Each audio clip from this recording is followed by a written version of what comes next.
Greetings.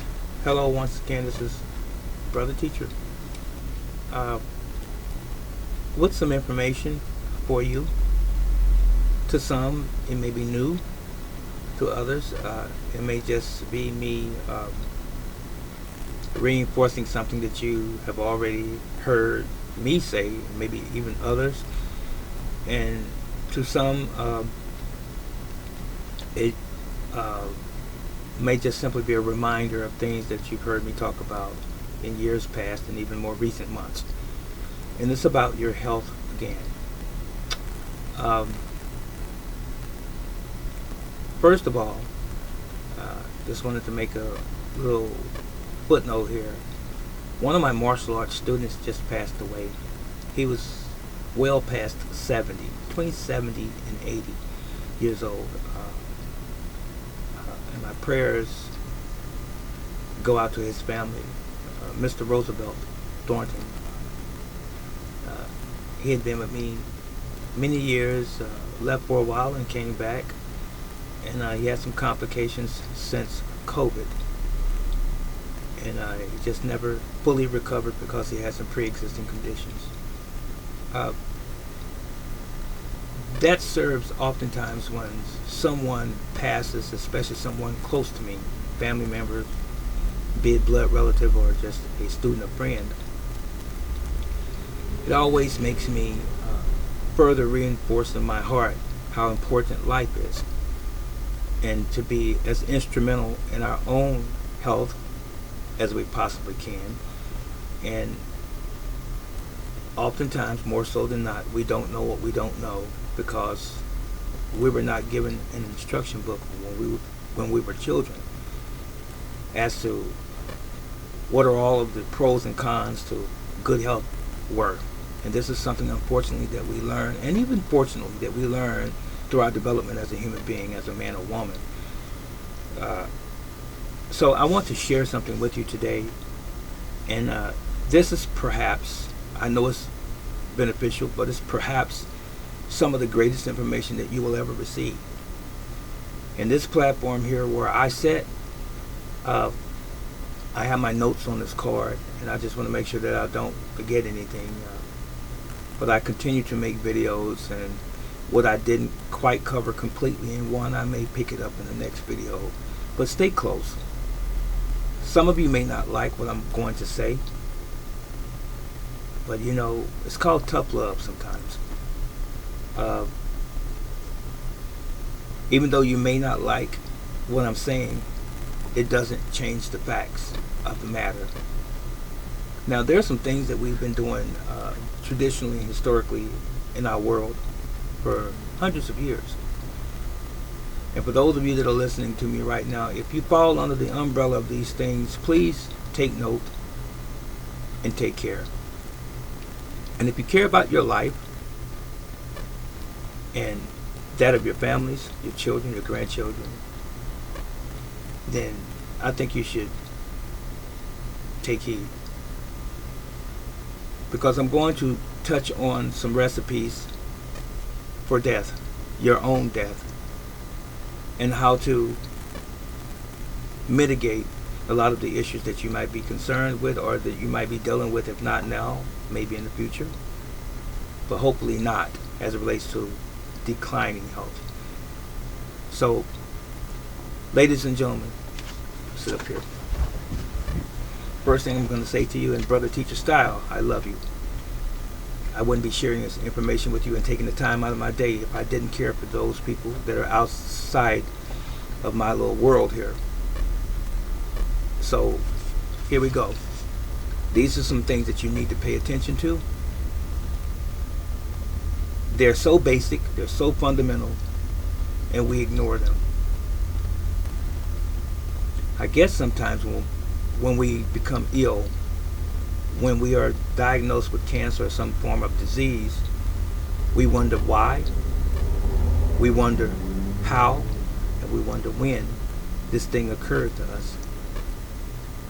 But we really know the answer, and we're not being truthful to ourselves. Everything that you want in life is not always necessarily what you actually need. Some things are just simply wants.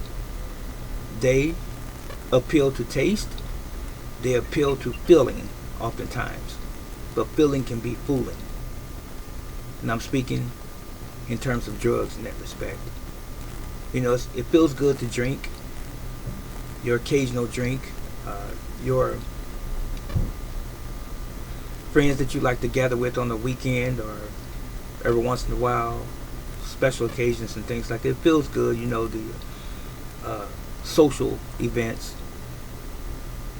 But what's the price you're paying is what you need to ask yourself at the end of the day. What's the ultimate price that you're paying for the right now gratification? So here we go. I have no particular format.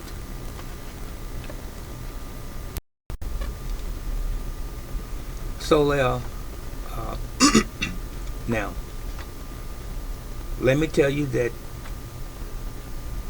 something that you should already know. It's really a fact, and that is that the world that we live in is highly toxic. It's toxic, ladies and gentlemen. I mean poisonous. And we are living organisms within that same environment. There are things that we can't control, and there are things that we can control. The things that we can't control, for example, are the things that are in our air, that's put there by various mechanisms, if you will, the military, the chemicals that are spewed out by jets and planes and rockets and so forth, chemtrails, factories putting out pollution in our atmosphere, and radiation that comes from cell phone towers and such. That's in the air. These are things that we can't control as a whole. And then there's our water supply, the water that we use, municipal water, if you will. The chemicals, the thousands of chemicals and pathogens and things that are in our waters, as much as they try to keep it usable, drinkable, if you will, there's a lot of things that escape that are still in our drinking water. We don't have any control over that ultimately. And then there's exposure to other chemicals just by chance, brushing up against walls in certain environments and certain factories and certain places that we might frequent, and even maybe somewhere you might work. You're exposed to things inadvertently. You're exposed to toxicity. And then there's the foods that we consume, the water that we drink in general, the chemicals that we buy to clean our homes and things of this nature. These things we can control. So as much as possible, those things that we can control, we should be controlling those things to offer a better quality of life for ourselves and for that of our families. Sounding good so far, I hope. So this is what's contributing to our death here, outside of the things that we don't control again. Poor diets. The American diet is a junk food diet. So buyers beware. It is our responsibility to take care of us, not someone outside of us. And anything that someone has to do to aid us should only be, for the most part, as a matter of urgency, importance, emergency. But just in general, you and I have the job of taking care and maintaining us from day to day. So, as far as your diet is concerned, you control what you put in your mouth. And as far as your diet is concerned, you consume a lot of sugar, which is poisonous.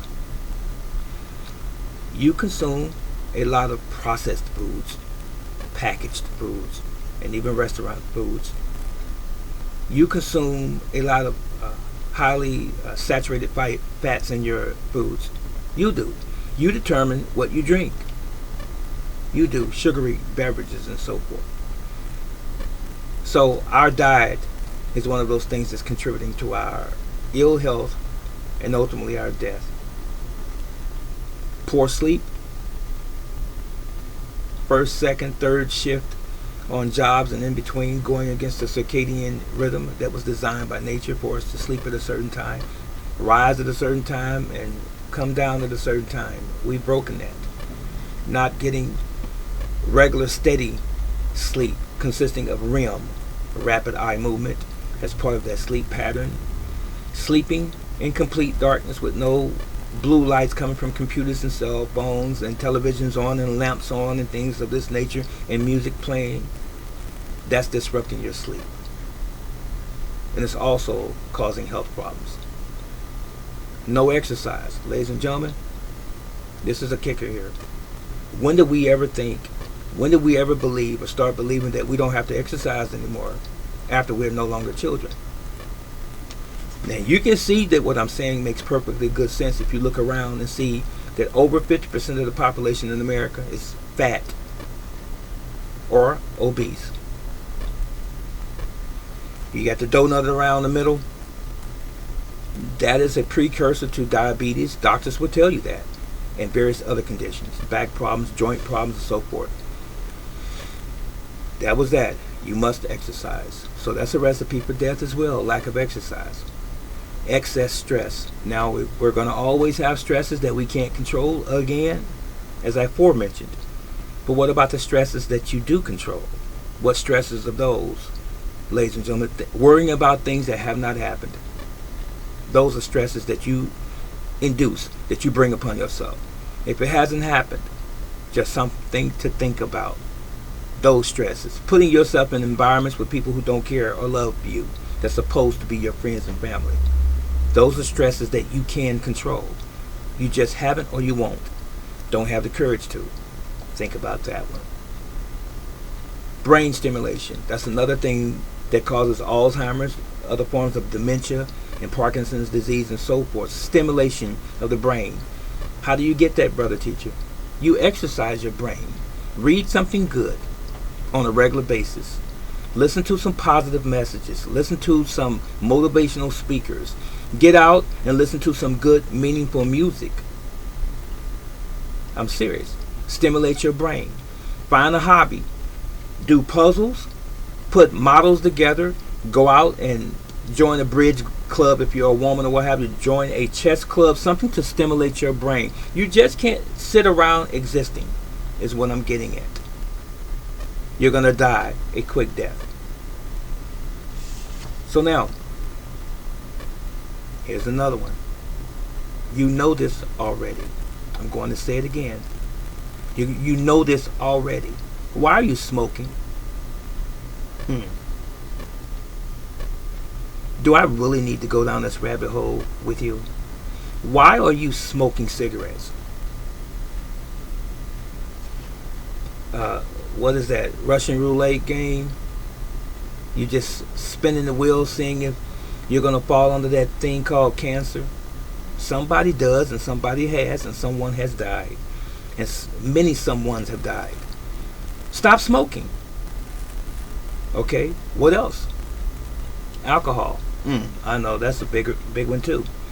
Two of the biggest industries on the planet, tobacco and alcohol, liquor. They make billions and trillions of dollars off of the economy. Off the people, I should say. And you keep giving it to them. At your short-lived life being the result.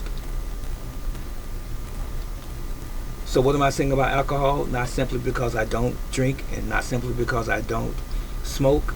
What I'm saying about both of those things is this. Count up the cost. Is it worth it? Now, I've heard people say before that if they happen to become addicted to cigarettes or addicted to alcohol, that it's a habit that they can't quit. Or someone told them once an alcoholic, always an alcoholic. I don't believe that. You just don't understand as far as the smoking part is concerned. It's hard to quit.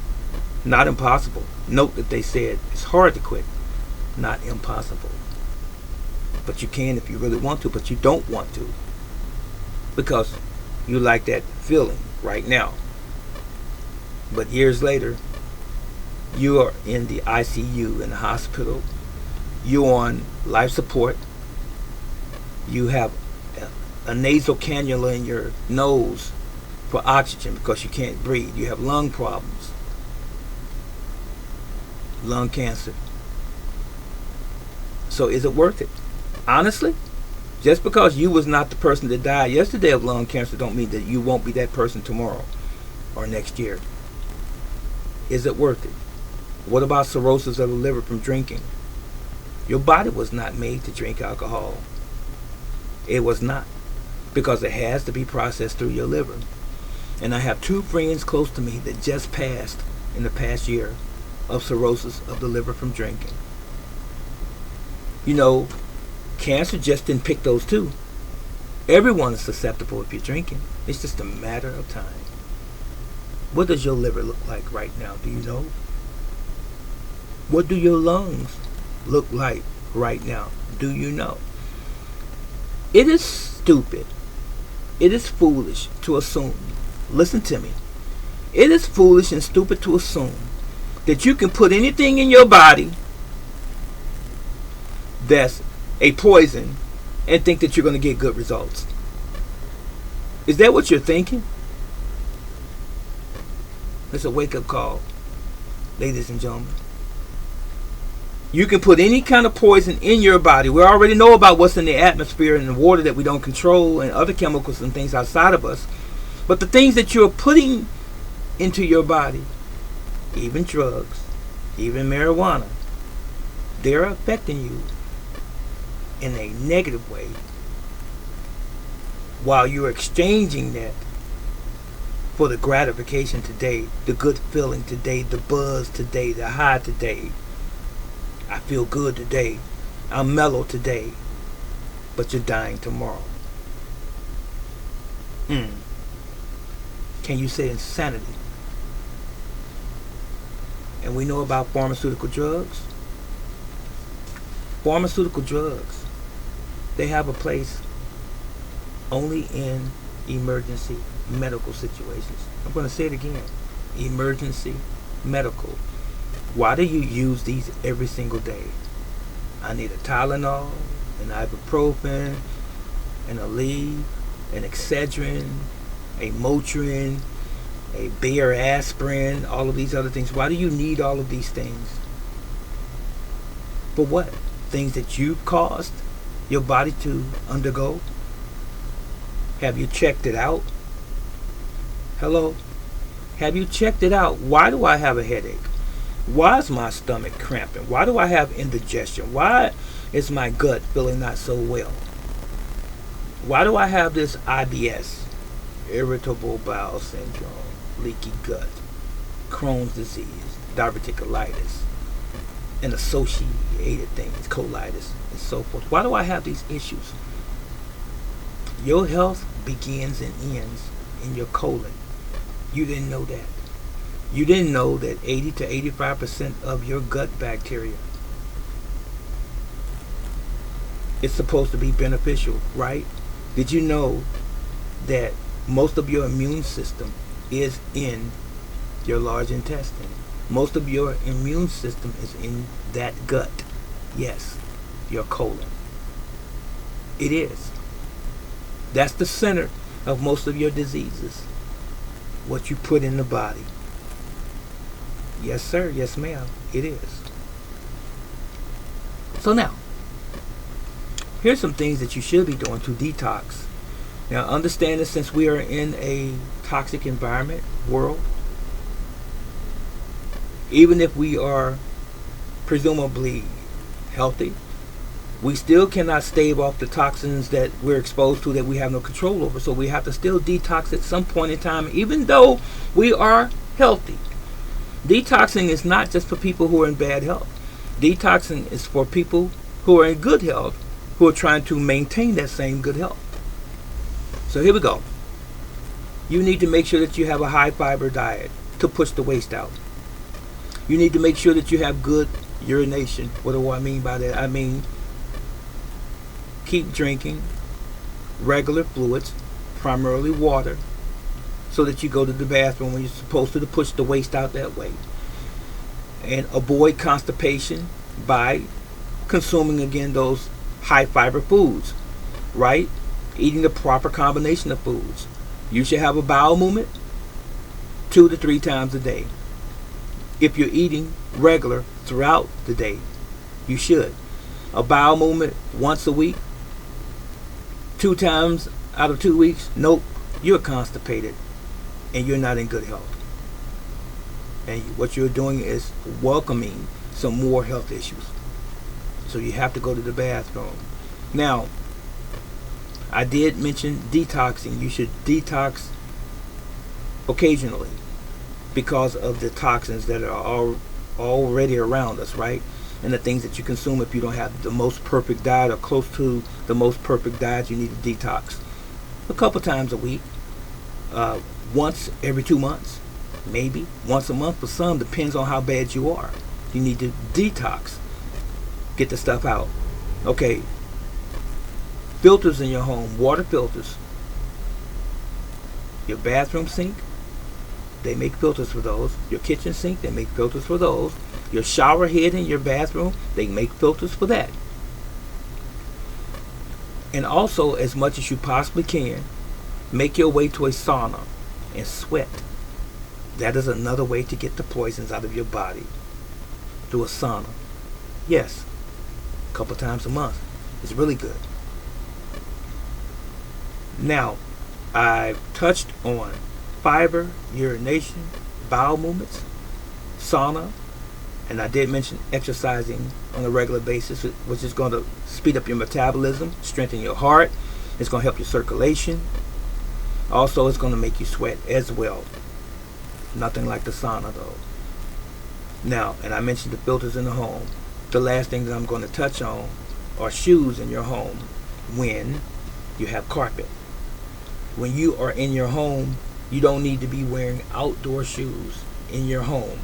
Shoes that you wore outside and you walk back in the house and you walk on the carpet, because you're bringing everything that's outside, all of the raccoon, dog, cat, possum poop and urine or what have you that you're walking on, all of the chemicals and all of the bacteria that's bad that someone has put out there in that environment. It's under the bottom of your shoes, and you're carrying it into your home and you're walking on the carpet. And guess who's exposed to that carpet?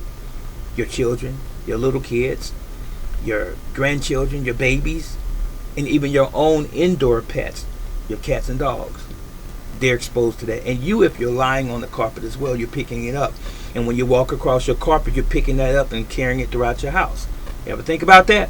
Because that carpet is going to hold all of those germs. So when you go outside with your shoes and you come back home, drop the shoes at the door, or rinse the bottom of the shoes off or leave them outside and then put them on when you're leaving again. But don't wear them throughout the house when you have carpet.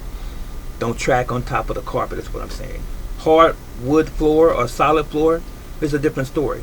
You just mop it occasionally. Bleaching water, pine salt. You got it? Now, I hope that this was beneficial to you all that watched it. I know that it was beneficial to a lot of you that watched it, because you're going to take it for face value. You're going to say, that means a lot. You have just opened up Pandora's box to me, brother teacher. These were basic things, fundamentals that we should have already known and been exercising in our lives, our daily lives. Seriously. Do you want to live? How meaningful of a life do you want to live from this day forward in the future? How long do you expect to live? Don't forget this. You control the rest of your life from this point forward. This is Brother Teacher. Please comment. Please subscribe. Please share. And you can donate to my channel to support me and this channel, because you won't find very many people like me. This is a fact. Because many people like me who share information like this oftentimes get taken down from this platform, because the world that we live in that makes billions and billions and even trillions of dollars off of these industries don't like this information to be shared amongst hundreds of thousands and millions of people. That's a fact. So while you can, record this, as I said, share it, and hold it to your heart. And most importantly, make sure that you apply this information. You'll never go wrong. Brother Teacher out.